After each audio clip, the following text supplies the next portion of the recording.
banggaku, malu membelenggu. Ada yang mekar serupa benalu, tak mau temanimu. Lekas bangun dari tidur berkepanjangan, menyatakan mimpimu. Cuci muka biar terlihat segar.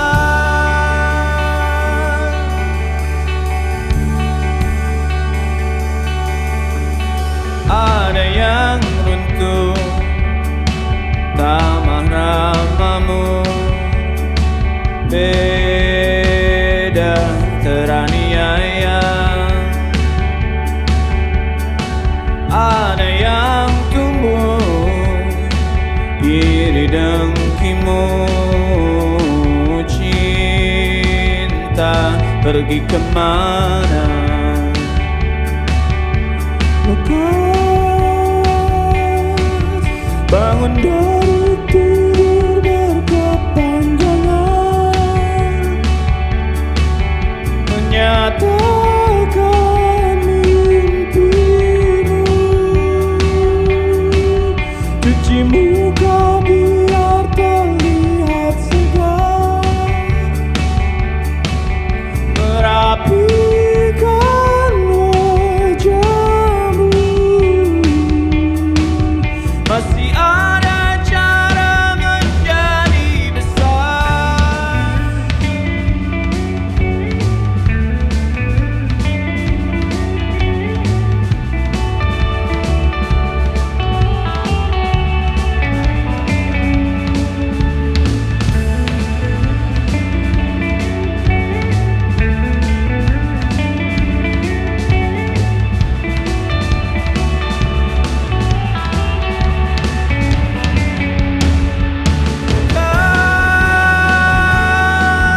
Bangun dari tidur berkepanjangan, menyatakan mimpimu.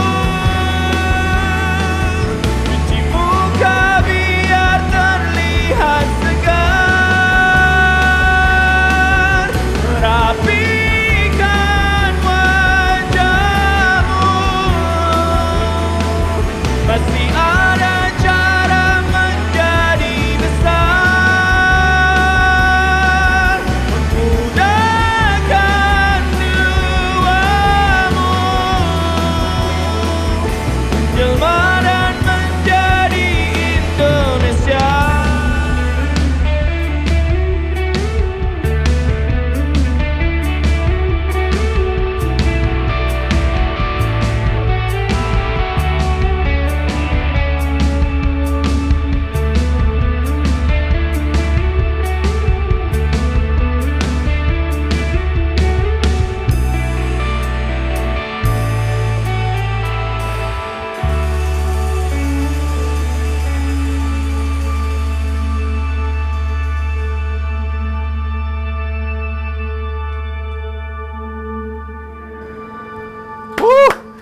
Goks, efek rumah kaca, Pak Holil. Efek rumah kaca. Sehat, Pak Holil. Pak Holil. Pak Papi, sehat Pak Papi. Pak Akbar, sehat-sehat ya. Panggilnya Pak Reza, Papa sehat gitu ya? kalau diajarin gini. Bapak-bapak ini program bapak-bapak. Emang udah bapak-bapak. Ada Program. Aduh, akhirnya kita ketemu lagi sama Efek Rumah Kaca di program ini setelah kita sempet punya program di tahun 2020, lagi baru mau jalan berhenti gara-gara pandemi semuanya. Aduh. Tapi memang sebenarnya kita tuh berdua ya, Pak Coki ya, terinspirasi banget sama lagu Menjadi Indonesia ini ya. Iya, dari kita juga terinspirasi dari bukunya ya. Iya. Karya siapa Paul bukunya?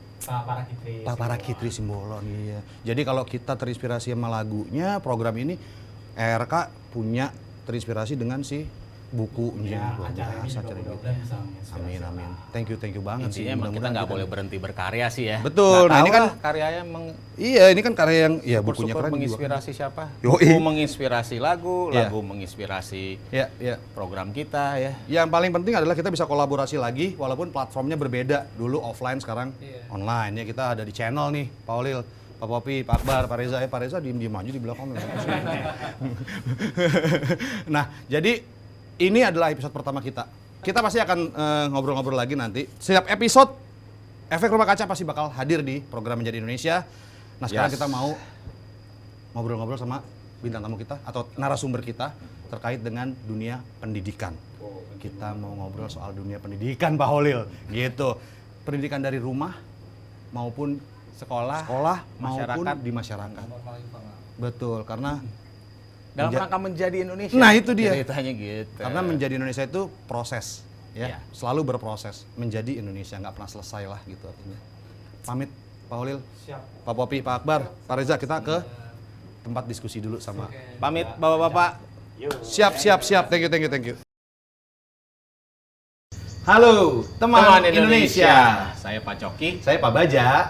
Kami akan memandu gelar wicara baru bertajuk Menjadi Indonesia. Indonesia. Nah, kita bakal obrolin apa aja sih Pak Coki di Menjadi Indonesia ini? Di kesempatan kali ini kita akan ngobrol soal pendidikan mulai dari di rumah, di sekolah, tentunya sampai di masyarakat. Oke, kedengaran cukup serius dan sangat berdaging nih ya. Tapi tenang, Pak Baja di sini bakal ngasih micinnya ya, biar nggak terlalu berlemak gitu ya, biar ada gurih-gurihnya gitu ya. Yes. Nah, tapi tadi kita udah Baru aja ya, kita nonton efek teman-teman efek rumah kaca. Itu, nah ini bener-bener mesti diingetin juga, karena program kita Menjadi Indonesia itu sebetulnya memang terinspirasi ya dari judul lagunya Efek Rumah Kaca. Ya. Walaupun dulu katanya pernah jadi judul buku juga Judul ya. buku juga. Menjadi Indonesia. Bahkan Efek Rumah Kaca bilang, Holil waktu itu bilang, sebetulnya juga kita terinspirasi dari buku itu untuk bikin lagu ini gitu. Jadi saling terinspirasi gitu. Saling terinspirasi. Jadi emang penampilan mereka juga tadi keren banget gitu ya. Bukunya menginspirasi Efek Rumah Kaca, lagunya Efek Rumah Kaca menginspirasi program kita ini ya. So, lanjut Pak Coki, apa yang mau kita Jadi kita sudah kedatangan tamu nih kan ya. Ada Pak Riza, ada Kak Raffi. Terima kasih sudah datang untuk obrolan kita pagi ini. Jadi gue yang kenalin deh ya. Boleh. Pak Riza ini pengusaha ya. Sebenarnya kesibukannya sekarang, tapi dalam kesibukannya sebagai pengusaha, Pak Riza juga selalu menyempatkan untuk mendampingi Raffi. Ini yang menarik gitu. Pengusaha bisa jadi lebih sibuk daripada kantoran katanya ya, tapi tetap bisa mendampingi Raffi di kesehariannya gitu kan, di urusan sekolah, urusan di rumah dan lain-lain yang hari ini akan kita obrolin. Dan Kak Raffi ini baru aja keterima ya, Kak Raffi ya, jadi mahasiswa baru di sebuah universitas negeri di Bandung. Iya. Nah itu juga kebayang untuk proses kesananya juga pasti cukup panjang ya. Saya juga mengalami sebagai orang tua yang anaknya baru masuk, proses yang panjang itu juga nanti yang jadi bagian dari obrolan kita nih. Bagaimana sih pendampingan yang seperti apa gitu? Yang Pak Riza lakuin. Iya, keseruan tantangan apa yang ada di situ gitu ya? Yang pasti karena memang kita membawa tema beda generasi kali ini. Iya. Artinya bicara perihal pendidikan. Iya. Cuma memang berfokusnya saat ini pendidikan di dalam generasi yang berbeda antara bapak dengan anak nih. Dimulai dari rumah soalnya kan. Iya kan, kita dimulai dari rumah nih. Pendidikan di rumah ya. Pendidikan di rumah nih. Kalau tadi kan Pak Coki bilang kita kan ngomongin soal pendidikan di rumah, di masyarakat. Nah, kita mulai dari yang paling basic di rumah nih. Iya. Nah, Pak Riza ini kan kelahiran 70-an ya. Iya enggak? Iya. Gen X lah, sama.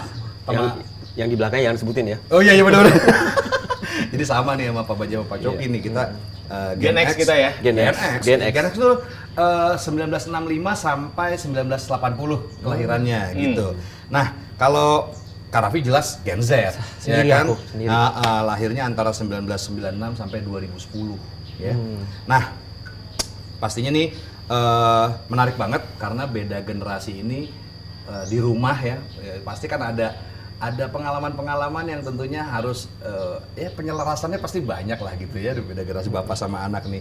Nah Pak Riza sama Kak Raffi pernah denger nggak sih kalau Gen Z itu sering dicap gimana gitu sama generasi di atasnya gitu. Nah, Cukup jadi topik nih ya. bener, sekarang ya. bener termasuk Gen X. Gen X Iya. tuh selalu ngomongin Gen Z tuh gini, gitu Iya, Pak Joki. iya, iya. Nah, kira-kira bener nggak sih apa yang terjadi gitu Pak Riza berkait dengan Gen Z tuh gitunya, kalau Pak Riza ngeliatnya gimana sih sebenarnya? Di zaman kita dulu, Gen Iya. X itu segala sesuatunya itu lebih sulit. Ya, Jadi mungkin kalau kita dibilang kita dulu lebih struggling banyak hal, untuk banyak hal. Nah sedangkan sekarang Gen Z ini, Raffi ini memang sekarang banyak dimudahkan, apalagi sekarang udah banyak internet dan sebagainya. Jadi memang satu yang saya lihat dari Raffi adalah ya dia apa-apa itu mau cepat, mau mudah gitu kan. Dan kadang-kadang tidak mau ada prosesnya di situ gitu kan. Tapi memang itu adalah cerminan sebenarnya. Karena sekarang segala sesuatunya situasinya udah lebih mudah gitu kan. Iya, iya. Ya ini mungkin tidak semua Gen Z, tapi mostly para Gen Z ini dinilai kadang-kadang kurang sopan. Atau secara etika mereka kurang gitu. Ya mungkin karena memang udah tipenya ya gitu ya. Nah sedangkan kita Gen X dilatih dulu dengan orang tua kita, Sangat baby adab, boomer, sangat ini sekali. Nah hal-hal itu yang saya tanamkan ke Raffi. Agar dia menjadi Gen Z yang berbeda ya, masih ada nilai-nilai Gen X-nya itu. Gen X juga ada CV dulu yang bandel-bandel. Oh ada. Ada. Headset juga ada sih. Ada. Nah, mengomentari yang tadi Papa bilang, Kak Raffi, gimana tuh soal tadi ya, Papa kan bilang ya mungkin lebih cuek, kalau Gen Z tuh lebih Maunya instan. gitu. Iya. Itu gimana menurutmu sebagai generasimu sekarang? Kalau menurutku sih ya, berdasarkan pengamatanku, emang setiap generasi pasti akan membandingkan generasi sebelumnya. Kayak baby boomer ngebandingin Gen X, dan Gen X bandingin Gen Y, dan Iya. seterusnya. Jadi itu akan tetap berlanjut sampai mungkin sampai kapan lah. Ya ini apa? Kita kedatangan teman Indonesia juga di sini. Ada Pak Panji Pragiwaksono dan Pak Holil Mahmud dari Efek Rumah Kaca yang tentunya akan merespon ya. Bisa dibilang kita akan melihat ya dan merespon narasumber atau tamu kita yang sudah memberikan banyak informasi juga, terus juga pendapat, terus juga pandangan gitu ya terkait dengan pendidikan di rumah. Gitu ya, ada bapak sama anak nih, memang ada Pak Riza dan Kak Raffi ya. Gitu. Jadi kita langsung aja kali ya. Pak Panji dan Pak Holil bisa langsung mengomentari apa yang mereka udah sampaikan. Pak Panji sama Pak Holil punya sudut pandang sendiri yang bisa beda sama narsum, bisa beda sama kita nih sebagai host. Menurut kita ya itu yang seru ya. Iya. Di sini nggak ada yang salah yang benar soalnya ya. Ini justru ya tema kita ya, mengelola perbedaan ya. Mengelola Justru perbedaan. Bedanya malah yang jadi memperkaya. Maunya gitu teman Indonesia. Berangkat kita, Pak Baja. Gas. Nah, yang pertama kita mau obrolin nih, gue ngeliat contekan dulu ya. Kenapa ya kalau yang generasi kayak bokap gitu, kita generasi sebagai bokap suka ngelihat generasi anak kita tuh apa-apa lebih mudah dari kita tuh. Itu menurut lu berdua gimana tuh? Saya dari senior saya dulu. Senior Randy di mana? Iya. Yang lebih bapak-bapak ya? Kayak lagi di BUMN. Izin, Pak. Bapak dulu cek. Gue keluar lo kata-kata itu mohon izin. Gue kayak nggak merasa mereka lebih muda, tapi gue sadar kalau gue sadar tantangannya beda. Cuma kayak ada basic-basic yang di segala zaman tuh orang harus punya kemampuan itu gitu, kayak resiliensinya menghadapi tantangan zaman gitu kan, beda-beda ya tantangan gua sama tantangan anak gua gitu beda. Resiliensi ya gitu Iya, ya. untuk bisa punya daya tahan kayaknya gini. Ketahan bantingan. Iya, lu ketahan bantingan. kalau dikit-dikit ngerjain PR baru berapa menit misalnya gampang capek, wah pasti nanti berat banget lo kalau kuliah, karena pasti tiba-tiba akan didera paper yang kayak gimana-gimana gitu kan. Kan perlu latihan ya untuk bisa dia pelan-pelan gitu, gradually siap. Nah itu kayak gitu-gitu sih ngeliatin. Kalau lu perdebatan di rumah misalnya kita nih sekolah buat apa segala macam, ujung-ujungnya ya nggak sekolah pun kita pengen jadi orang baik gitu. Oke, mungkin sekolah caranya untuk jadi orang baik. Lalu ya udah apa aja yang diperlukan kalau bisa jadi orang baik, mungkin bisa mengambil keputusan yang cepat dan benar keputusannya. Nah itu kan kayak gitu-gitu ya salah satunya lewat sekolah, tapi di rumah diobrolin kayak gitu-gitu kemungkinan. Jadi nggak menganggap mudah, tapi lo perlu punya basicnya. Kalau di gua ya hard work sih, kayak kita mencoba bilang ke anak bahwa proses sih penting. Jadi kalau lo udah bekerja keras tapi gagal, ya nggak apa-apa. Tapi masa gagal sih gitu? Masa ya padahal pada kenyataannya gitu ya. Misalnya sering banget kayak dapat report tuh agak apa namanya periodically gitu ya. 3 bulan sekali ada report nih nilai 98, duanya kemana nih gitu. Anjir, dua aja yang dipikirin. Iya, kita kan match 100 gitu. Dad, teman aku itu 88 paling tinggi, aku segini udah bagus. Kayak gitu-gitu kita. Jadi kalau lagi casual ngomong, kalau lagi serius kita ngomong ya proses aja, kerja keras, nanti nggak akan bohong gitu. Tapi giliran dia udah kerja keras, dia merasa dia udah kerja keras, orang tuanya tetap demanding.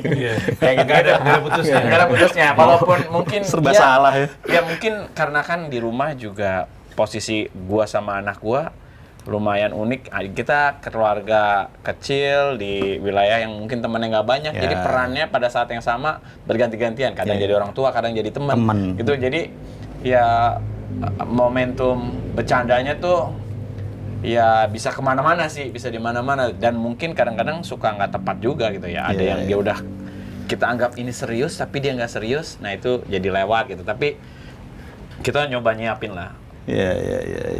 Nah, yang kalau tadi bener tapi kocak buat gua, ya kita orang tua kita proses oriented, tapi hasilnya diuber juga gitu kan. Iya, itu diuber kan. Jadi kan dia kayak kesel gitu. Gua tadi ngomong proses oriented tapi gua 98, teman-teman gua 88. Lu tanyain. Masih nyari yang Dua-duanya lu bener gitu kan. aja dia kayak Paling salah. Nah kalau Pak Panji gimana memandangnya? Serba mudah tuh generasi sekarang, apa iya?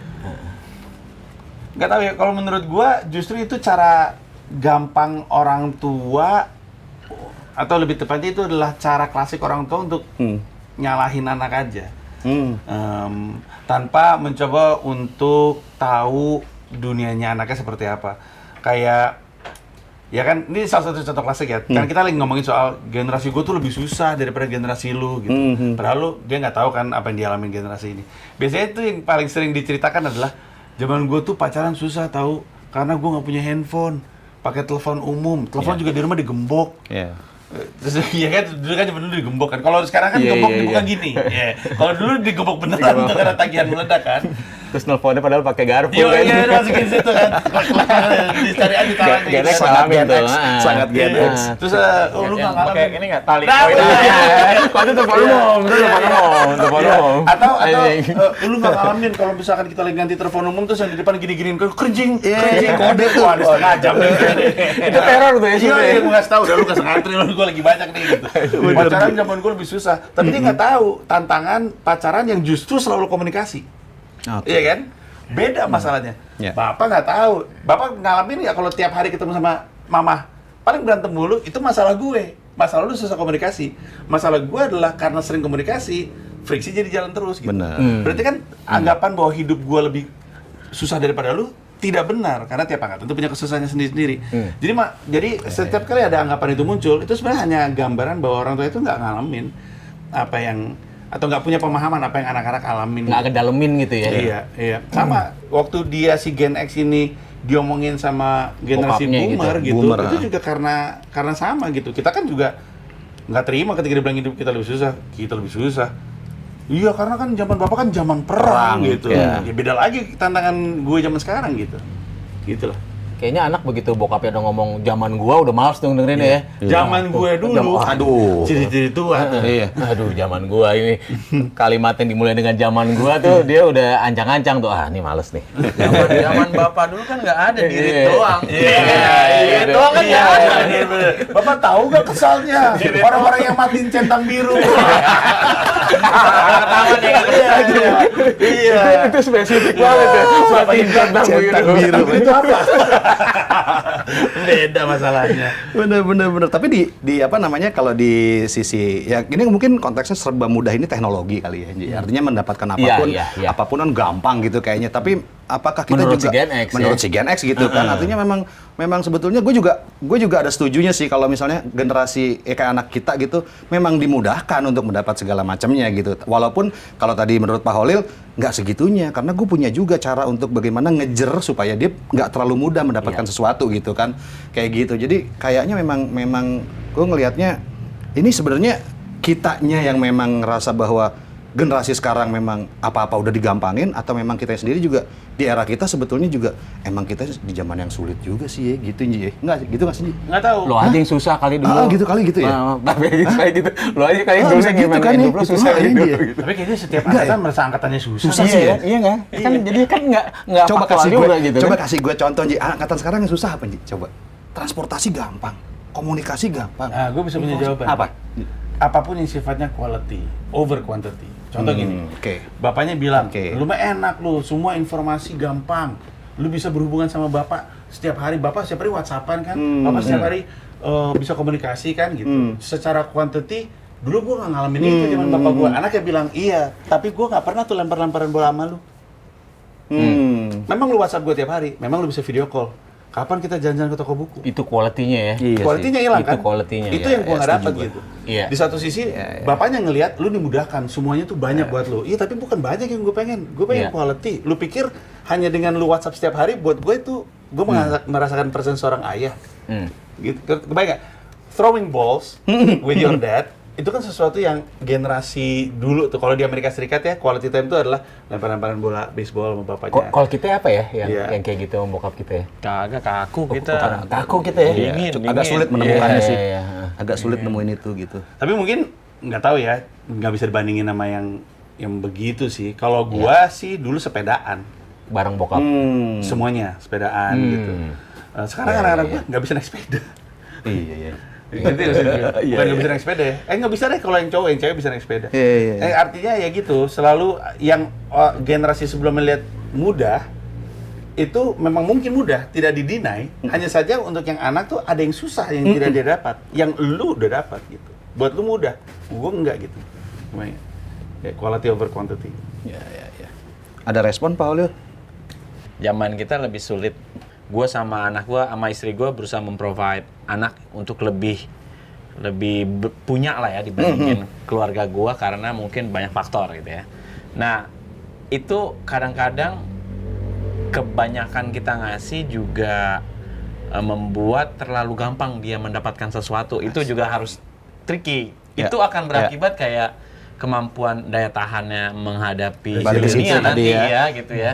Kayaknya kalau kita udah nggak bisa provide sesuatu, lu bisa nggak ya bertempur dengan kenyataan hidup gitu loh yang mungkin Iya, akan iya. juga lebih susah Iya, gitu. iya. Bukan berarti lebih gampang, akan lebih susah tapi lu bisa nggak gitu. Itu sih. Gue komen dikit, gue Boleh. Gue jadi ini sih, maksudnya jadi berpikir sih sama jawaban-jawaban yang di sini gitu ya. Gue mikir gue gimana ya gitu. Gue malah mikirnya anak sekarang lebih susah. Kalau kasus spesifik gue ya, karena gue anak gue tuh kan istilahnya kalau anak di istilah psikologi kita neurodivergent nih on the spectrum. Jadi kesulitan kita tuh justru memang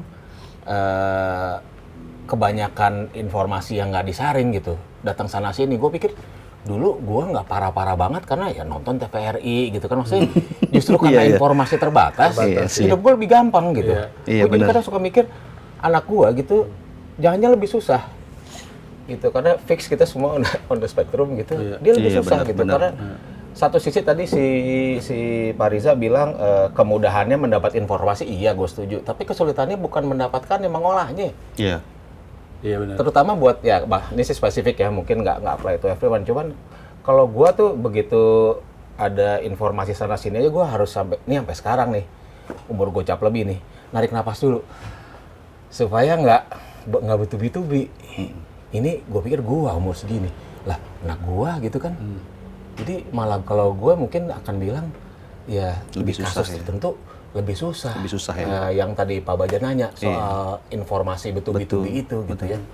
Terus ujung-ujungnya anak-anak generasi ini jadi lebih punya skill yang kita nggak punya. Iya. Karena mengalami kesusahan itu. Iya. Ada training yang beda mereka sama kita gitu ya. Jadi, sebagai contohnya adalah kalau misalnya kita bilang anak generasi sekarang informasinya arusnya cepet banget sehingga lu dimudahkan. Generasi sekarang bisa bilang mudah apa aja, bapak Mudah aja kerjanya apanya? naruh Iya. hoax mulu di grup WhatsApp. Betul nggak? Bapak-bapak kan gitu kan. Di setiap grup WhatsApp kan selalu ada bapak-bapak yang naruh hoax kan. Bisa ke situ nyambernya ya. Itu kan menggambarkan bahwa bapak-bapak tuh tidak punya kemampuan anak-anak muda untuk Pengolahan juga mana tuh kan. yang Iya. mana yang ya kan karena mereka nggak native kan. Kalau anak-anak zaman Iya, sekarang iya. mereka nemuin informasi mereka tuh hati-hati karena mereka native Iya, kan iya, di iya. situ kan. Jadi mereka ini belum tentu nih. Bapak-bapak zaman sekarang kan wah ini ternyata ini begini itu sumber informasinya adalah berita-berita seru .blogspot.com apa coba gitu. Kebayangkan maksud gue jadi ya gitu karena masalahnya beda tapi dapat skill set yang beda yang bapaknya nggak punya gitu. Iya. Jadi hoax training itu teman Indonesia itu buat bapak-bapak. Bukan buat anak muda mah kali sans aja gitu kan. Iya. Bapak-bapak kan di grup WhatsApp kalau nggak ngasih inspirasi pagi ngasih hoax. Iya kan suka gitu. Iya lagi. Kalau bahasa Gen X nyambernya kesokin lagi gitu. Sokap. Gue aja. Tahu. Tahu ketok-ketok jahe. Oke. Ya kelihatan langsung. Aduh. Kayak Abdel lah ngomong udah. Apa? Oke, kita sambung lagi ya. Raffi tadi ingat kan Pak Baja kan nanya Gen Z, kita nyebutnya Gen Z ya. Gen Z sering dicapin itu. Ya. Nah kalau dicap itu kan berarti namanya dicap ya. Ya. Bisa bener bisa Bisa enggak negatif bisa gitu. betul. Dan kalau menurut Raffi sendiri gimana? Ada nggak yang cap-cap itu yang sebenarnya buat kamu nggak bener? Nggak gitu? benar. Kalau satu stigma itu mungkin kadang orang merasa Gen Z itu suka pindah-pindah interestnya atau kayak apa ya istilahnya kayak hobi atau Iya. misalkan apa. Iya, Tapi iya. kalau mereka ketemu jati diri mereka, nggak punya loyalty gitu. iya betul, nggak punya loyalty, benar itu kata-katanya tuh. Tapi kalau mereka ketemu jati dirinya, rasanya, lingkungan yang mendukung semua, pokoknya udah mendukung semua, ya mereka akan loyal, mereka akan passion itu di sana, mereka akan keluarkan semua energi tenaga mereka untuk itu sampai ya insya Allah terus sukses. Jadi terus kalau menurutku ya. Itu kamu ngalamin nggak, Vi? Kamu nyari kesana kemari terus kamu nemu sesuatu yang Iya. Mungkin dulu pernah sih ya waktu SMP SMA dan aku ngerasa pasti banyak yang ngalamin juga ya. Apalagi menurutku masalah yang gara-gara ada internet sesuai kata papa tadi itu ada banyak banget opsinya.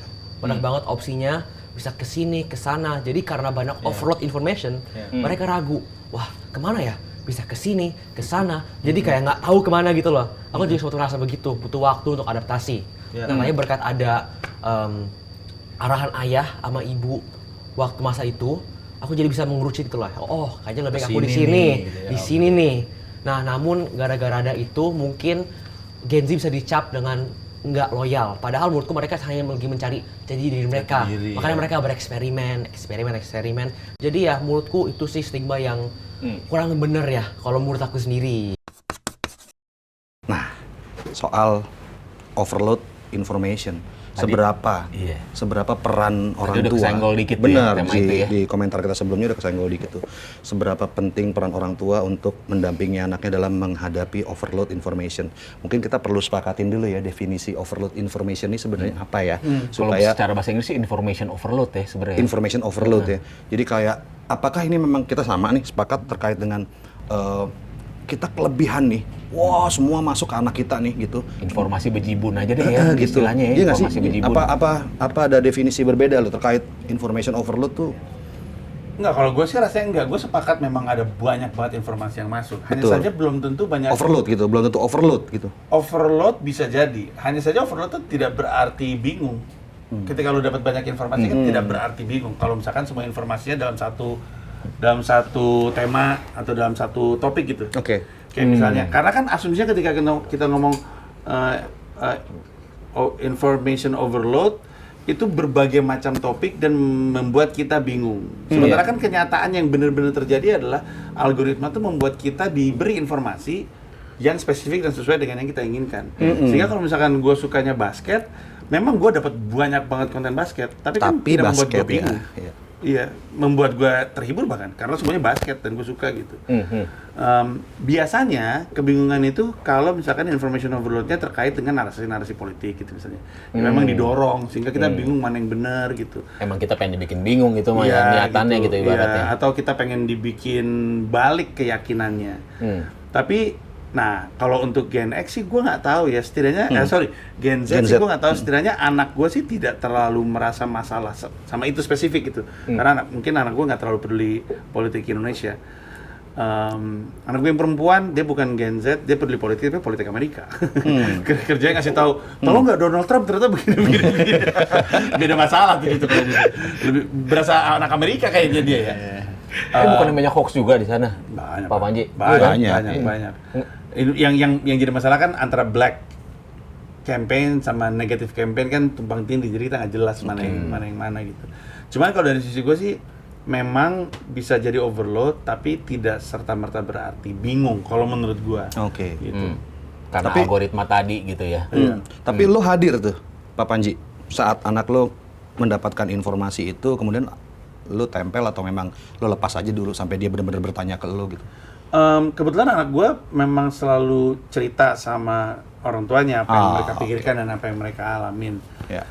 Dan nah ini contohnya aneh. Mungkin gue bukan contoh yang spesifik ya, karena anak gue yang Gen Z itu santuy, yang Gen Alpha yang kritis gitu. Dan ketika ini gue ambil contoh kasus saja, ketika Trump menang, itu dia khawatir karena informasi yang datang ke dia itu banyak, tapi dalam satu tema.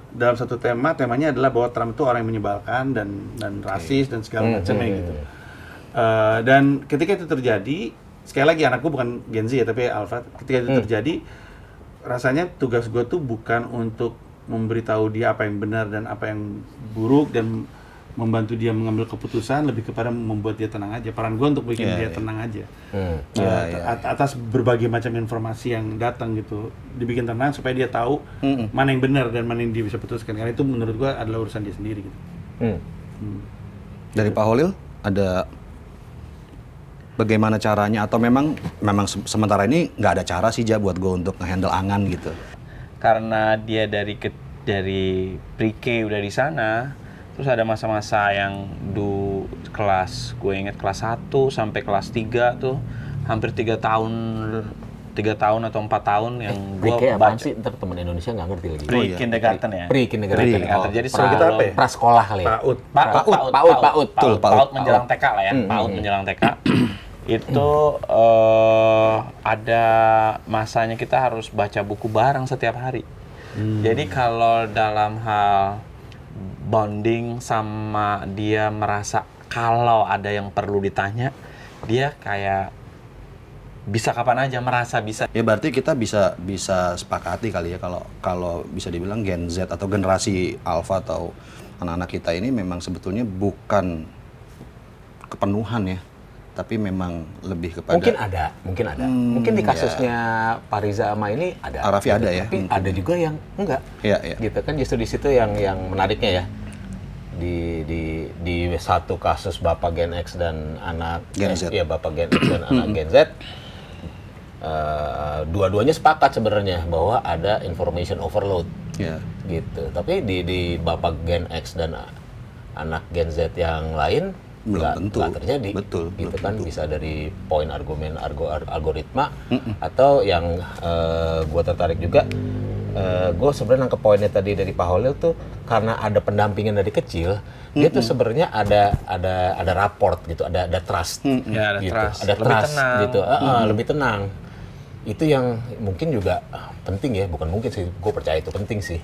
Ketika dia ngeliat orang tuanya dan dia percaya, terutama di zaman sekarang informasi bisa dari mana-mana ya. Dia ada yang bisa dipegang deh, oh bokap gue, nyokap gue gitu, dan itu dibangun dari kecil gitu, dari sharing emang apa ngebahas Ya, berdua ya, gitu ya. baca buku, berdua, bertiga ya, baca buku bareng. Ya, itu masuk quality juga tuh yang tadi lu bahas Ji ya. Iya, Itu quality juga tuh. Iya, untuk orang tuanya menyediakan itu Heeh. sangat-sangat baik. Gue pengen jadi anaknya Holil suatu hari nanti. Nah, Iya. Gede bener. Bangor. Iya. Makan kuota internetnya parah lagi ya gini nih. Suatu hari lagi di umur berapa tuh anaknya gitu. Suatu hari nanti. Kalau udah mau 60. Buat jauh Pak, jauh. Aman, kita masih pala 4. Iya benar. Nah, kalau gitu kita langsung lihat lagi Yang ketiga ya. yang ketiga Pak Riza Lanjutan, ya. dan Kak Raffi akan Ngobrol kita apa lihat lagi nih ya, ngobrol apa yang lagi ketiga nih ya. dia nih gitu karena masih seru nih ya obrolan kita nih. Ya, berangkatin. Kamu pernah eksperimen apa, Vi? Yang merasa dari eksperimen itu kamu nemu satu, terus kamu fokus di situ? Kalau menurutku ya, pertama itu aku dulu kan suka tuh kayak animasi dan hal seperti itu. Tapi aku bisa mikir-mikir lagi, aku kan orangnya kan pemalas. Dan kalau gambar nggak bisa kayak itu bener banget. dedikasi gitu loh. Jadi aku ngerasa kayak Itu bener kalau banget. aku animasi kan butuh kayak digambar, apalagi juga harus tahu softwarenya ya. Jadi aku ngerasa kayaknya aku kurang cocok deh. Jadi akhirnya udahlah drop. Oh, coding juga pernah aku dulu. Pernah ikut kayak les trial coding, nyoba. Walaupun iya seru juga, aku ngerasa karena ada banyak hitung-hitungan, komputasi kayak ya MTK lagi, jangan dulu lah. Akhirnya aku hindarin. Ini juga agak recent sih ya. Awalnya tuh aku mau ngambil komunikasi sebagai jurusanku. Dan aku udah yakin tuh hingga kelas 11 SMA, jadi itu baru tahun lalu. Tapi bisa aku mikir-mikir lagi, kayaknya karirnya nggak cocok buat aku. Kenapa? Karena aku ngerasa aku sendiri person itu lebih on field gitu loh. Kayak aku tuh mau hands on, berinteraksi sama orang-orang baru, pergi ke tempat-tempat baru, membuat deal-deal dan seterusnya lah. Jadi akhirnya aku pilih ke jurusan bisnis. Jadi makanya itu dengan arahan ayah, ibu. Tapi mereka nggak maksa aku. Mereka kasih aku opsi. Vi, menurut aku berdasarkan gini, kayaknya kamu bisa ke sini, bisa ke sini. Tapi kalau kamu bersikeras ke sini nggak apa juga, akan saya dukung. Jadi ya, itu kalau mungkin pengalaman ya dengan eksperimen-eksperimen itu. Tapi of course butuh waktu. Jadi nggak instan juga sebenarnya. Iya, betul. Ya sebenarnya dari obrolannya yang kita simpulin ini Menerapkan ya. kalau istilah zaman sekarang suka ngomong democratic parenting gitu ya. Itu sebenarnya ada istilah Indonesianya nggak sih? Apa ya? Demokratik terpimpin ada jadi. Pola asuh demokratis gitu. Ribet pola banget. asuh. Ya udahlah. Gue nggak terlalu pinter bahasa Indonesia kali. Democratic parenting itu kalau menurut bapak-bapak ini itu ya satu penting apa enggak gitu ya. Kan ada juga istilah lain Asian parenting yang nggak demokratik banget tuh. Itu topik lain deh. Cuma democratic parenting tuh penting nggak sih gitu ya? Ya terutama karena lu sekarang lagi domisili di negara pusat demokrasi kan katanya ya. Itu penting nggak sih? Dan kalau iya ya lo jalan ini gimana ke anak-anak lo yang Gen Z gitu? Dari Pak Holil dulu bisa kali. Harus selalu dari Pak Holil memang. Soalnya kan saya mikir dulu. Gue nggak tahu apakah kategorinya democratic parenting atau enggak, tapi memang gue mencoba kayak ngelihat apa yang gue nggak bisa dulu mungkin gue ingin tapi gue nggak dapet. Terus gue lihat kayak parenting style keluarga gue, bokap nyokap gue mungkin nggak cocok atau gue nggak pengen itu gue ulang, ya gue nggak lakukan itu ke anak gue. Jadi gue lebih dari awal memang gue nggak merasa gue nggak punya pilihan ya, banyak hal kita nggak punya pilihan dulu. Kalau sekarang gue justru memberikan pilihan buat dia gitu. Apakah itu punya dampak buat dia? Iya sih, jadi dia bisa milih sesuatu hal yang menurut gue cukup sering gue dengar. Pengennya sesuatu tuh harus fun kayak gitu. Itu kan sebenarnya kalau kita nggak pernah punya opsi dulu yang ini fun apa nggak ada, jalanin aja gitu. Itu tapi gue merasa kayaknya zaman udah nggak ke situ. Gue mau cari tahu potensi lu apa. Jadi gue nggak mau memaksakan. Bahkan musik pun beda seleranya, dia lebih hip hop. Gue ya indie rock gitu ya. Itu kan beda. Gue nggak memaksakan. Walaupun akhirnya dia mulai dengerin rock juga, tapi itu atas keinginan dia sendiri. Nah, ya itu gue coba tawarin ke dia dan jadi pola asuh gua gitu ya. Dan ya so far sih hubungan gua sama dia juga beda akhirnya dengan bapak gua sama gua yang lebih dingin ya gitu, hierarkis, yang kalau dia kalau pas lagi situasinya lagi gua jadi temen dia ya beneran kayak temennya, manggilnya tuh juga kayak yang menurut orang lain mungkin itu nggak hormat gitu. Tapi kan kenapa dia harus hormat sama temennya, kan kita asik gini ya nggak nyet gitu kira-kira kan gitu kan. Itu bisa ada dia yang ngomong blok, itu blok dalam artian goblok gitu ya gitu. Itu bukan gitu blok gitu. Itu kalau kita kayak udah terlalu tua gitu, terus dia kayak kita nggak ngerti sesuatu, itu bukan gitu blok gitu. Itu kayak udah kita malah seneng kan karena ketawa gitu. Tapi kalau orang lain dengar nggak tahu konteksnya, itu akan kayak nggak sopan banget gitu. Itu sih. Sedemokratis itu ya, gitu ya, bisa dibilang ya. Lu gimana kalau dipanggil blok kemana kalau umpamanya? Gue langsung aja dia nanya gitu. Lu di mana? Saik kalau gua. Bertahap sih awalnya bro, udah gitu ya udah. Iya. Dia ngetes kali ya, oh bro boleh nih. Terus escalate lama-lama blok ya. Yang benar Dia ngebaca. Masuknya dia nanya. Blog itu apa ya? Dia suka baca netizen Indonesia. Iya. Ya bukan gitu blog kita apa gimana gitu ya. Dia ikutin. Blog itu apaan? Itu blog itu jadi goblok. Oh itu makian. Oh ya dia ketawa. Gitu. Terus akhirnya dia coba-coba dimasukin. Ya karena untuk anak-anak kita blok atau goblok itu tidak punya konotasi yang sama loh. Iya. Bener loh. Iya. Dia nggak hidup di masa di mana goblok tuh makian. Kayak di Amerika Serikat apa ya? New York tuh aneh sih. Nyapa aja gitu kan, itu kan nggak ada artinya gitu. Jadi buat mereka itu kan lebih kayak imbuhan, nggak ada nuansa jahat dalam ucapan blok loh. Iya. Bener loh. Iya, intensinya ya. Iya. Kalau generasi kita kan apa lu bilang gitu kan. Gimana udah nyolot gitu kan? Gimana? Iya, mungkin mirip kayak gini. Buat anak zaman sekarang bisa saja, nggak semuanya. Buat anak zaman sekarang tuh blok tuh kayak untuk orang Sunda tuh nying. Siapa yang merasa nying itu adalah umpatan, enggak kan? Lain gitu nying gitu. Padahal kan di wilayah lain disebut anjing kan mungkin lu tersinggung gitu. Jadi ya itu mungkin penjelasannya biar pada nggak ngamuk di kolom komentar. Apaan tuh bapak macam apa? Mungkin gitu kan. Bisa jadi kayak gitu. Saya mah terbiasa aja untuk meraba pendapat netizen yang budiman.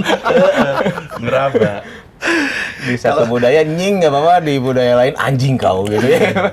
Soalnya sama tuh kata dasarnya anjing gitu. Iya benar.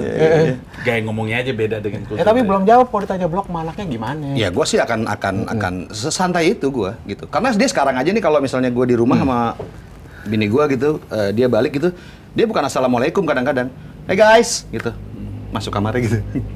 Oke, Bor, gue gituin lagi. Jadi emang kalau anak gue buka pintu sekolah nih, dia pulang sekolah, bapaknya lagi depan TV. Kamu kerja dong. asik. Kamu penyakit buat ekonomi Amerika. Ayo. Besoknya buka gini. Aduh, kamu penyakit buat ekonomi. Ya tapi anak lu tuh konseptual banget. Komennya. Kamu adalah penyakit untuk ekonomi Amerika gitu. Punya pemahaman 15 kan umur Angan kan? Iya 15. Hampir 15. di antara Dipo Sira.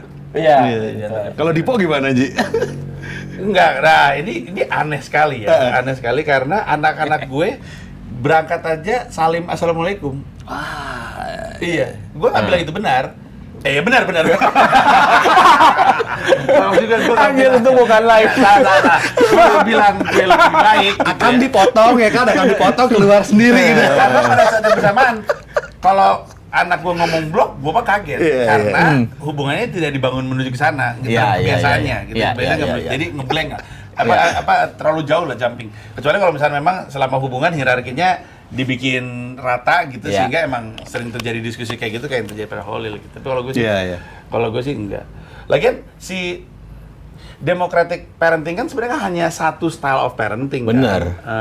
Kan style of parenting kan tergantung apa yang diputuskan oleh para orang tua dengan apa yang mereka mau dan kesesuaian dengan anak kan gitu kurang lebihnya. Karena kalau misalkan ini misalnya aja ya dengan segala hormat, kalau misalkan anak kita ada di spektrum, apakah democratic parenting itu tepat? Kan enggak juga. Bener. Dan ketika gue menerapkan parenting yang lebih strict, itu kan bukan karena gue nggak demokratis, tapi karena gue tahu kondisi anak gue gitu. Iya.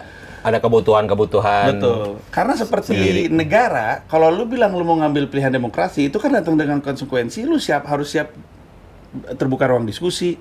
Betul. Iya. Nggak bisa lu bilang lu mau, kita negara demokrasi ya, abis itu kita kerjanya ngebungkam opini yang tidak kita sepakati. Nah, kalau kita balikin dalam konteks keluarga, Kok sounds familiar gini ya? Oke. kalau kita bilang di keluarga kita mau democratic parenting, tapi orang tuanya nggak siap diskusi, berarti kan lu nggak siap untuk democratic parenting gitu. Iya. Atau dibilang nggak kok, gue terbuka terhadap segala macam opini, tapi pada kenyataannya hanya opini yang dia percaya benar. Tahu yang maksud gue? Kan di Indonesia kan gitu kan.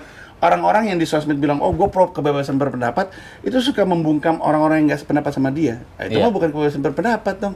Kalau lu cuma membiarkan orang berbicara yang susah menarasi lu. Nah di parenting juga gitu kan. Yang Pada terjadi kebebasan sependapat sebenarnya, bukan kebebasan bagus lagi Bapak ini. Iya lagi. Iya lagi. Apa ini? Sastra silalahi. Dia tiap hari tahu dia tahu. Gue gak kesel sih dia tiap hari gituin gue gitu, kalau ngomong apa kan, iya lagi. Iya, itu orang zaman sekarang banget tuh. So gemprek banget. Asik kan ya, biar gak bapak-bapak banget ya kan. Biar agak turun dikit lah. Bayar lah gitu. Generasi pendapat tuh, benar. Iya.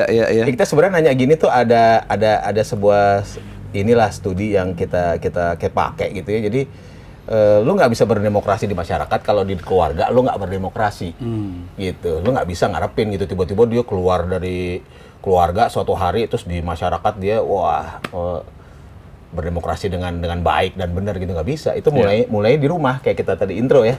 Mulai di rumah gitu. Kalau di rumahnya lo mungkin nggak demokratis ya lo jangan harapin dia function as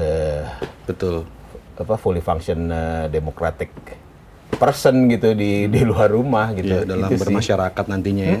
Gitu ya. Mulai itu di rumah gitu. Orang suka miss itu gitu. Bahwa kayak gini gitu mulai. Betul. Nggak tiba-tiba wah di sekolah lu diajarin atau lu kuliah apa terus tiba-tiba lu ini gitu.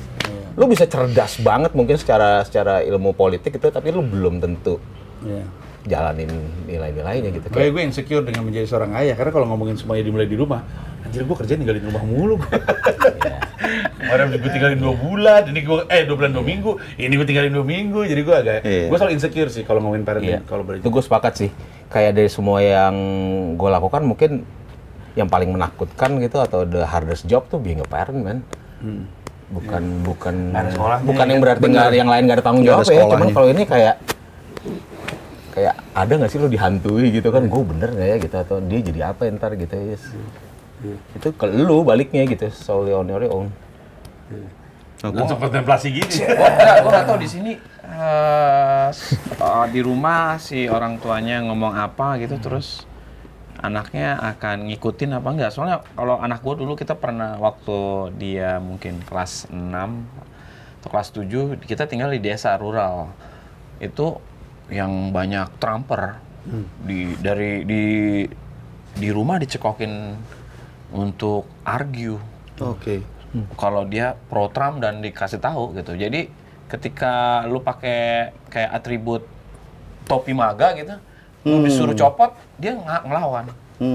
Jadi jangan mau gitu kayak gitu-gitu. Itu udah sekarang nih. Sekarang udah makin banyak, jadi itu kan jadi dinamika juga kalau lu di sana lu nggak pengen ngomongin itu tapi ini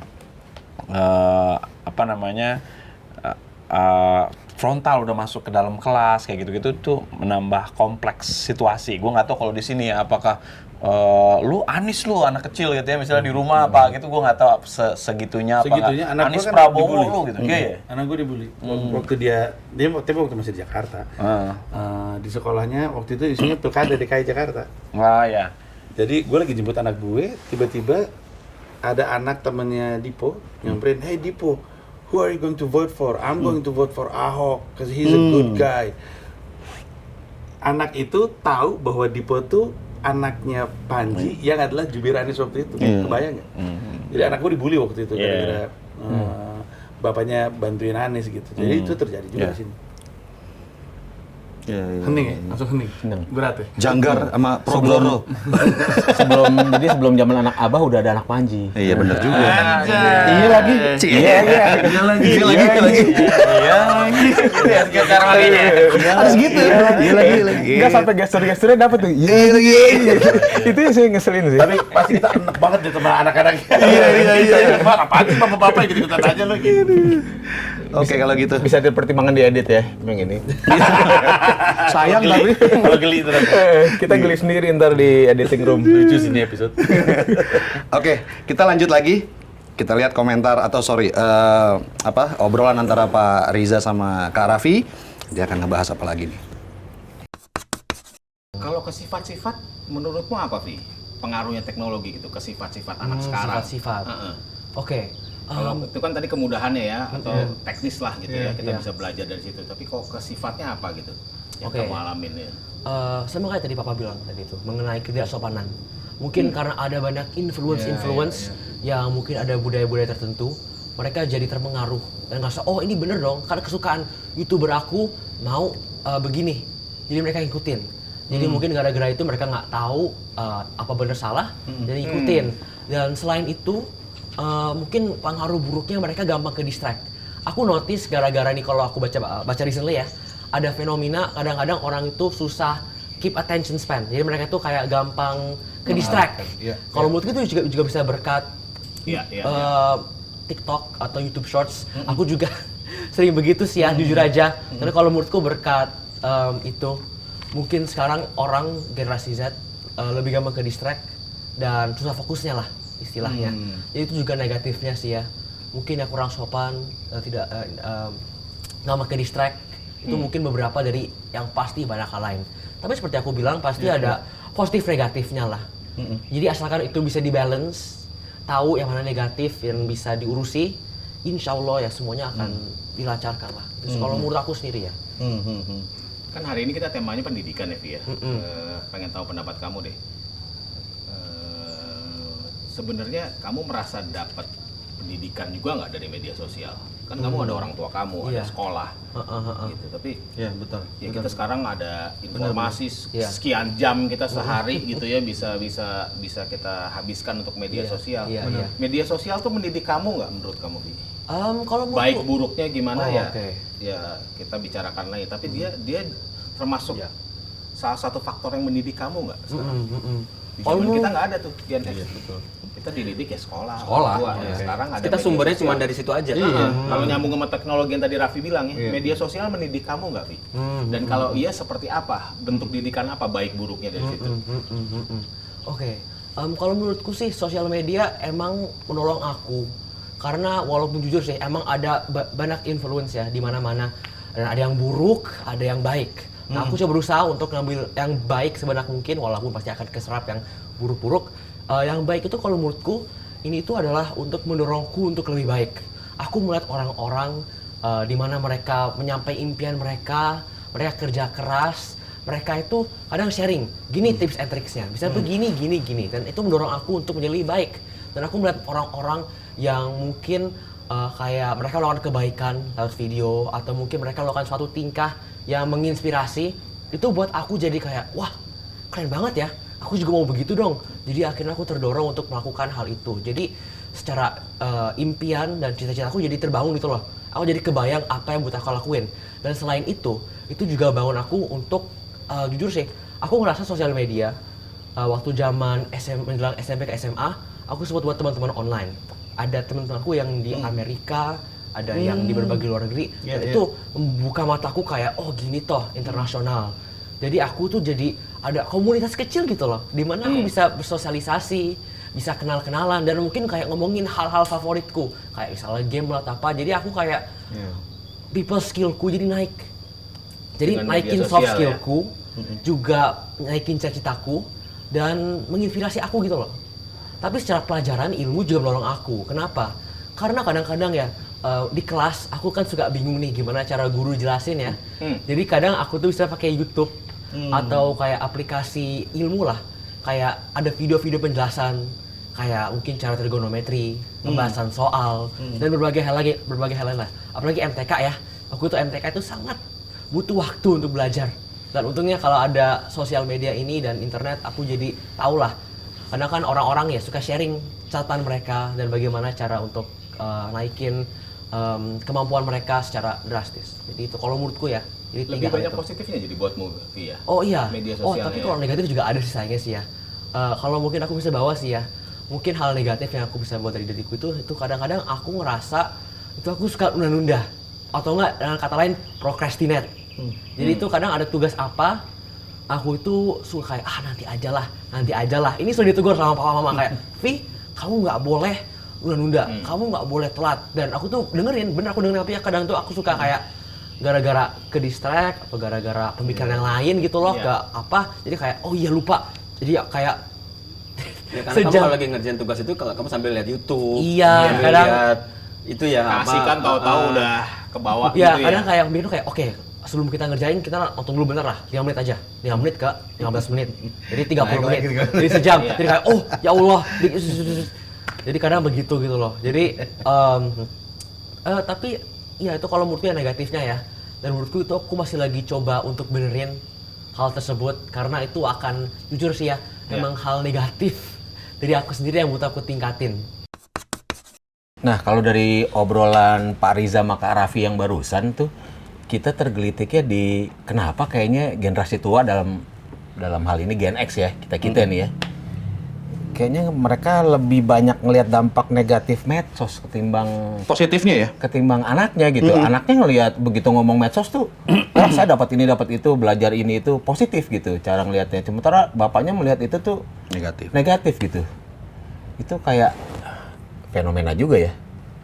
Generasi tua, generasi bapak yang mana kita nih ngelihat medsos tuh, negara medsos tuh negatif. Oh, kamu jangan medsos gitu atau jangan screen time bla bla bla gitu. Sementara anaknya kayak Fine-fine aja tuh. kayak tadi Panji bilang udah ada kok, mereka udah better equipped gitu kan.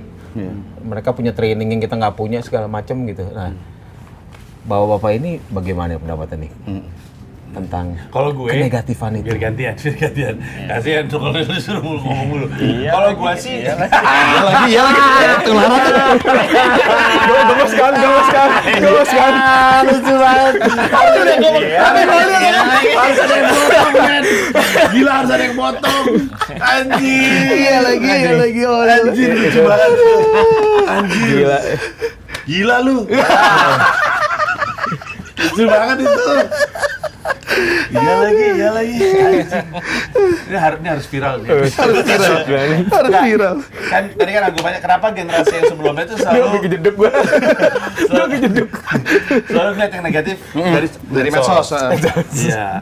Sebenarnya pertanyaannya kan dari situ harusnya lah Bapak kenapa ngeliatnya cuma yang negatif-negatif doang kan gitu kan. Bapak lihat apa sih gitu Iya ya? kan kayak Iya. kan orang banyak yang bilang, wah TikTok isinya perempuan-perempuan joget doang tuh, astagfirullahaladzim nggak baik gitu. Itu kan bigo. Iya lagi. Iya. Ini mulai parah nih. Udah. Yang lain udah mulai. Oke. Ke sastra-sastra. Tapi ya kayak karena gua aja ngelihat bapak-bapak yang ngomong kayak gitu bingung. Kalau dibuka FYP gua, siapapun kalau buka FYP gua, pasti isinya kalau nggak stand up, film-film Marvel Cinematic Universe, hack iPhone, produk tau nggak ya suka video iPhone dibagi gitu sih, gitu-gitu. Sama liburan-liburan kemana gitu. Karena yang sering gua klik itu, bapak-bapak itu bilang, oh TikTok isinya perempuan-perempuan joget dong. Berarti dia biasanya ngeliatin perempuan joget dong di TikToknya dia. Permasalahannya itu dia, bukan kita, gitu. Bukan anak-anak ini. Jadi kalau misalnya ada yang bilang, oh medsos isinya jelek-jelek doang, yang bisa ditanya kenapa lu ngeliatnya jelek-jelek doang gitu. Itu juga menggambarkan bahwa itu mah masalahnya di elu, bukan masalah di generasi muda. Ketika lu bilang medsos, ketika ada yang bilang kenapa generasi tua tuh selalu ngeliat medsos tuh negatif adalah karena Yang lo lihat apaan? Iya, menurut gua tuh karena dia nggak native di medsos. Dia nggak tahu the full power of social media, the full power of the internet gitu. Karena nggak native, gitu. Menurut gua sih. Dia ngeliat yang joget-joget udah seneng gitu ya. Iya, Kalau mungkin. karena nggak native kan. Iya betul, udah stop di situ aja. Dulu susah nih nyarinya gitu. Padahal dulu susah. Padahal Bigo tuh ada dakwah loh. Nggak tahu kan lo? Nggak tahu gua. Makanya ini gitu. Gua modal denger doang soalnya. Modal denger doang. Nggak mau deketin karena wah daripada kalau yang kena- buka beneran nah tahu. Bener. Kalau Juga yang bener. denger doang tuh nggak tahu. Kalau gini-gini doang sih. Oh iya iya. cuci tangan. Langsung tahu deh. Langsung rapi. Kalau yang buka beneran tuh tahu. Jadi teman Indonesia Bigo itu ada dakwah ya. Nggak bohong gua, Bro. Edit nanti nih edit. Oke, kalau Pak Olil ngeliatnya gimana? Gue nggak bisa ngomong gitu. Anak gue udah ngelihat sama istri gue ngelihat gue tidur lagi gini lagi ngelihat tapi ketiduran. Itu kan lagi ngelihat sosial media tapi sampai ketiduran. Sampai Itu ketiduran. Kan, ya, lu mah emang Umur itu ya. Emang iya. Maksudnya tapi kan native di umurnya. Native di umurnya, ya. Maksudnya butuh. Jadi dia nggak mungkin negatif orang dia tiap hari begitu. Iya, buat dia mah pasti positif. Gitu, ya. Bener juga sih. Iya. Lebih native daripada generasi X pada umumnya dia nih. Iya. Enggak juga sih. Ya cuma itu aja tapi mungkin adiksi ya. Iya, iya. Kan lebih- ya maksudnya nggak yang kalau anak gua kan ya misalnya opsinya lebih banyak kali ya. Dia ada Snapchat, Discord, Iya bener. di Instagram, Bener. macam-macam gitu. Kalau gue ya Instagram aja, tapi nggak kelar-kelar. Keseret nonton apa misalnya orang main yang aneh-aneh lah ya, ada yang main basket, ada yang court atau orang mancing atau apa kayak gitu kan random-random aja. Ya, apa sih gitu? Tapi nggak kelar-kelar ya. Iya betul. Kalau soal gitu Gen X bisa sama aja sih sama Gen Z ya gitu ya. Adiksinya ada juga gitu kan. Sama, harusnya sih. Gabutsi juga ada. Betul. Kayak itu. Gabut-gabut juga kita sebenarnya. Lo tau nggak ada meme di internet yang mencoba untuk mengkritik anggapan bahwa lihat anak-anak muda zaman sekarang matanya di handphone mulu gitu. Iya, Ya iya. kan? Terus udah gitu ada Nah, itu yang pasti yang bikin Gen X tuh. Nah, tapi Mungkin. foto meme itu ditempel dengan foto orang zaman dulu naik kereta itu juga semuanya pada baca koran. Jadi habitnya sama, mediumnya aja yang berbeda. Jadi nggak bisa si Gen X bilang, lihat anak lu sekarang palanya di handphone nunduk, mulu generasi nunduk gitu. Generasi lu juga, cuma lu bacanya koran. Iya. Gitu. Jadi ini meme yang ada di internet. Jadi sebenarnya kayaknya sih sama-sama aja, tapi yang didemonisasi adalah teknologinya, padahal habitnya sama gitu. Iya. Dulu juga gue bilang baca komik silat buat gue atau Kopinho tuh adiksi, men. Asik. Kalau gue Dan lembergar gua. dilarangnya juga sama gitu. Dia lembergar. Doyok, Doyok. Totoy, Pos kota lagi balik. Iya. Tiger Wong, anjay. Kalau puisi pengasuhnya gue inget tuh Dika Kameswara. Iya. Gokil. Itu nama-nama masa itu tuh. Gue nggak baca puisi. Pinyet. Vinyet, iya. Sebelah Vinyet. Zaman gue mah gue memantau garis sampul tahun ini siapa aja. Oke. Ya berarti bisa disepakati ya. Sebenarnya tergantung ngelihatnya ya, gitu ya Pak Coki. Artinya kalau orang tuanya atau Gen X-nya ngelihat bahwa yang dia lihat itu memang negatif ya, berarti kan belum tentu yang anaknya ngelihat yang negatif sama seperti Sujon dia aja gitu. tuh, Gitu. Gitu Iya. sih. Gue tadi setuju poin yang mereka nggak bisa ngelihat full potensialnya internet sih. Cuman ya kayak tadi kita bahas pas ngobrol teori gajah gitu kan. Gimana gambarin gajah? Lo baru megang kakinya gitu kan. Lo bilang gajah tuh bulatnya sama kayak gitu, lo baru ngeliat internet. Iya. Ini itunya doang, lo udah bilang internet negatif. Buruk. Ya emang ada negatif, ada. Tiap angkatan kayak gitu. Lu ingat nggak zaman dulu kita nggak boleh main layangan? Layangan kan sempat dilarang sama pemerintah atau ada wacana mau dilarang. Kayak petasan gitu ya. Iya, tapi Petasan karena waktu itu kan dilarang. anak-anak kan kalau ngejar layangan putus, Bahaya tuh. matanya ke Ah, atas, Iya, terus iya. nabrak dan segala macem kan. Iya. Padahal kan teman-teman gue maksudnya gue sama teman-teman gue mikir, kenapa orang tua tuh baca apa sih kok? Di mata mereka tuh layangan tuh menakutkan. Kita mah nggak pernah baca berita kan, jadi kan kita nggak tahu bahwa layangan itu membuat banyak kematian anak kan. Iya. Atau di generasi Iya. setelahnya ini Smackdown, Smackdown dilarang kan? Anak-anak pada zaman itu kan apaan sih? Karena anak-anak itu nggak baca soal kematian anak-anak lain karena main Smackdown gitu. Sama aja sama sekarang. Dan pertanyaan gue, kenapa sih senengnya ngelarang gitu? Kenapa sih nggak ya kayak tadi kita lihat kan didampingin gitu kan, belajar salah barang apa tuh kan ya proses belajar gitu kan. Kenapa kalau ada apa-apa yang Dilarang. kayak mindsetnya tuh ngelarang gitu? Karena lebih gampang, Iya. lebih gampang untuk ngelarang. Daripada Malas ngasih buat gua tuh. pemahaman ya. Iya, Orang demen-demen ngelarang tuh pemalas sih kalau buat gue gitu. Betul. Malas mikir, malas usaha gitu ya. betul. Ya. Oke, kita lanjut lagi. Siap. Next-nya ya. Kita lihat Pak Riza dan Kak Raffi akan ngebahas apa lagi nih. Ada yang lebih buruk nggak dari procrastinating? efek media sosial ke kamu, Vicky? Oh, ini ada sih. Overthinking dan mungkin ngebandingin diri aku ke orang lain. Oke. Jadi dan mungkin juga ngebawain itu ya. Kadang kesehatan mentalku juga bisa keefek gara-gara itu. Tapi aku berusaha untuk jangan terlalu pikirin lah. Karena ada dukungan mama papa ya. Pasti ya. Kalau back to itu overthinking dan ngebandingin aku diri ke orang lain. Kadang itu seperti aku tadi bilang tadi, walaupun ada positifnya, orang yang sukses bisa motivasi aku, kadang aku ngerasa down gitu loh. Jadi aku nggak bersyukur dengan apa yang aku punya. Jadi aku tuh kayak ngebandingin, wah orang ini yang berumur 16 tahun udah bisa keluar negeri, udah pekerjaan, udah bisa beli apa. Jadi kayak aku itu ngebandingin diri aku sendiri ke mereka. Padahal kalau menurutku sendiri ya, sebaiknya jangan begitu. Kenapa? Karena aku belajar juga dari internet bahwa itu nggak benar. Karena perlawanan itu adalah aku hari ini dan aku kemarin. Jadi aku nggak bisa ngebandingin orang lain ke aku karena tiap orang punya beda-beda journey. Dan karena dengan itu overthinking lah.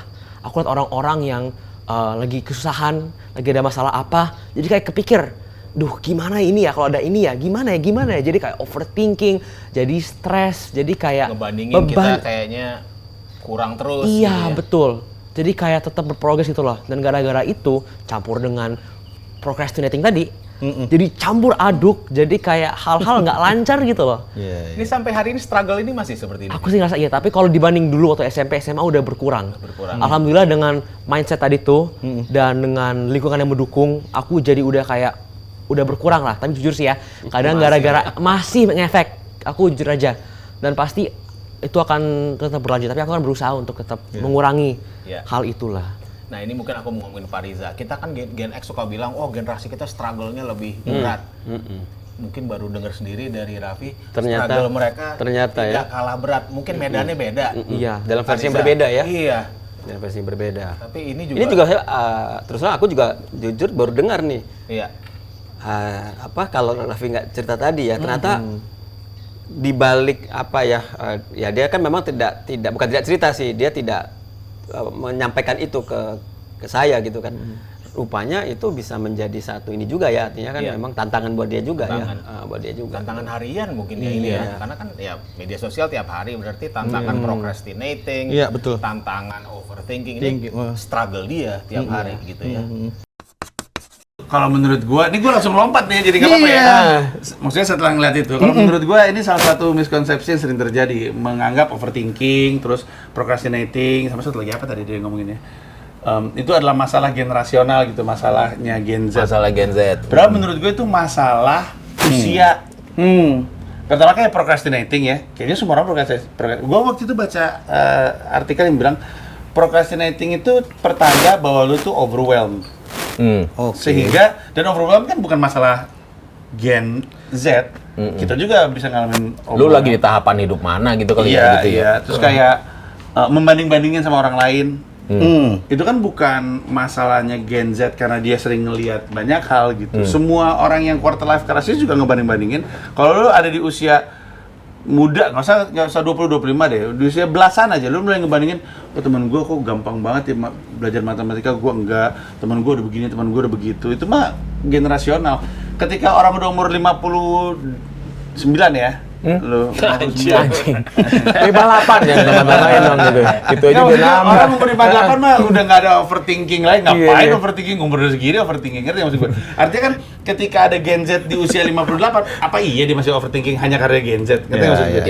Padahal selamanya dia Gen Z yang bukan generasi apapun, kalau lo di umur belasan ya lo emang compare gitu kan. Overthinking juga mungkin dia Libra kali. Masalah sih zodiak lagi.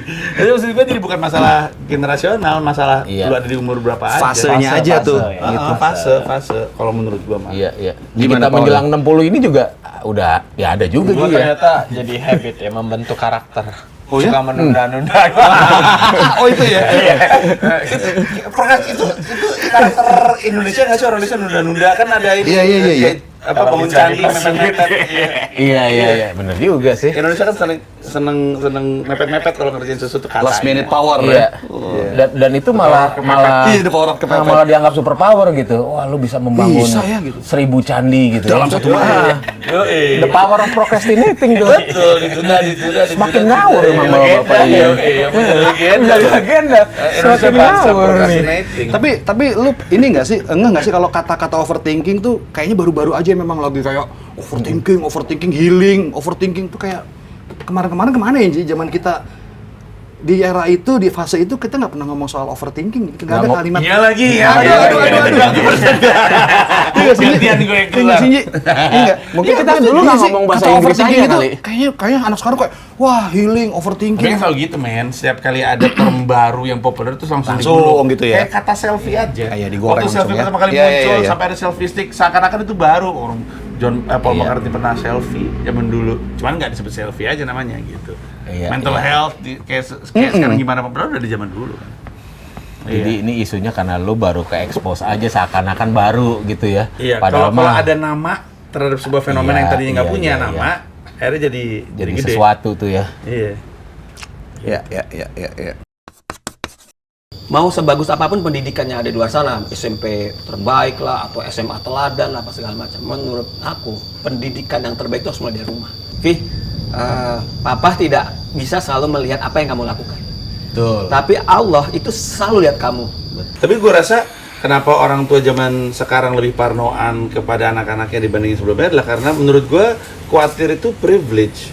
Jadi ya itu kalau menurutku sih, kalau yang aku ngerasa kurang nyaman ya Pak ya, mohon maaf ya. Iya. Aku bilang aja terima kasih Pak, udah jadi papa yang luar biasa, yang udah bekerja keras dan ya I love you lah Pak ya. So nggak apa-apa, kadang tahu itu aja.